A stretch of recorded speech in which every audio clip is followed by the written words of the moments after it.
अभी मैं देवरिया से आजम मोड़ के जा रहा हूँ और मैं ऐसे जगह पे आ गया हूँ जहाँ पे दूर दूर तक कुछ दिख ही नहीं रहा है। और गूगल मैप ने हमें ऐसे रोड पे ला दिया है।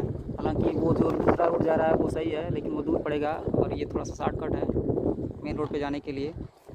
तो मैं इस गूगल मैप का अनुसरण कर रहा हूँ। काफ़ी मज़ा भी आ रहा है। सबसे शानदार लोकेशन ये है कि यहाँ पे दूर दूर तक हमें लग रहा है कई कई किलोमीटर दूर तक कुछ नज़र ही नहीं आ रहा है, सिर्फ गाय भैंस नज़र आ रही हैं। तो मिलते हैं ऐसे किसी दूसरे वीडियो में, तब तक के लिए बाय बाय।